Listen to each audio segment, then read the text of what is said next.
کائنات میں سب سے زیادہ محبوبیت میرے رسول پاک کی ہے۔ میرے نبی پاک صلی اللہ علیہ وسلم کی زلف کی بات بھی میرا رب کرتا ہے، حضور کی آنکھوں کی بات بھی میرا رب کرتا ہے، حضور سید عالم کے چہرہ والضحیٰ کی بات بھی کرتا ہے، زلف واللیل کی بات بھی اللہ کرتا ہے۔ میرا رب رسول پاک صلی اللہ علیہ وسلم کے سینہ علم نشرہ کی بات بھی کرتا ہے، پیشانی والفجر کی بات بھی کرتا ہے، حضور کی آنکھیں ما زاغ البصر کی بات بھی کرتا ہے۔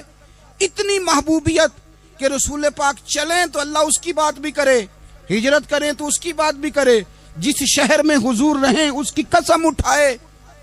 اور حال پتہ کیا ہے کہ محبوب پیدا نہیں ہوئے تو باپ چلے گئے، ابھی عمر چھوٹی تھی، ماں کی کھل کے زیارت ہونا تھی کہ اماں بھی چلی گئیں، دادا کندھوں پہ کھلایا کرتے تھے، تو تاریخ کہتی ہے کہ دادا کا جنازہ اٹھا تو پیچھے پیچھے حضور بھی آنسو بہا رہے تھے۔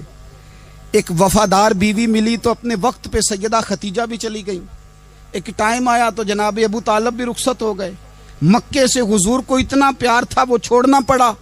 صادق اور امین کہنے والوں نے حضور کی دعوت کو قبول کرنے سے انکار کر دیا تو رسول کریم نے اپنی پیشانی پر کسی قسم کا کوئی شکن نہیں آنے دیا۔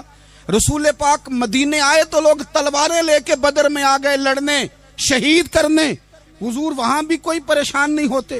میدان احد آیا تو نبی پاک نے اپنے چچا کو کٹے ہوئے وجود میں دیکھا، نکلی ہوئی آنکھوں میں دیکھا، کٹے ہوئے ہونٹوں میں دیکھا، کسی جگہ میرے رسول پاک صلی اللہ تعالی علیہ وسلم شکوہ کرتے دکھائی نہیں دیتے۔ حضور کی وہ بیوی سیدہ عائشہ صدیقہ رضی اللہ تعالی عنہ جن کی پاکی کا رب بیان کرے، ان پر منافقین نے الزام لگا دیا، اتنے پاک گھرانے پر لوگوں نے انگلی اٹھائی۔ میرے رسول نے آنسو بہائے پر کسی جگہ حضور پریشان ہوتے دکھائی نہیں دیے۔ ہم ڈھونڈنے لگے، تلاش کرنے لگے، جب دروازہ رسول پہ گئے تو حضور خود بولے، میرے رسول فرمانے لگے، میرے غلاموں یاد رکھنا یہ صبر میری چادر ہے، یہ صبر میری چادر ہے، یہ حوصلہ میری چادر ہے۔ سیدہ عائشہ صدیقہ رضی اللہ تعالیٰ عنہ فرمایا کرتی تھی، لوگوں مجھے اللہ کی عزت کی قسم میں نے حضور سے بڑھ کر کسی کو صبر کرنے والا نہیں دیکھا، کسی کو حوصلہ کرنے والا حضور سے بڑھ کے نہیں دیکھا۔ امت کو کیا ہو گیا؟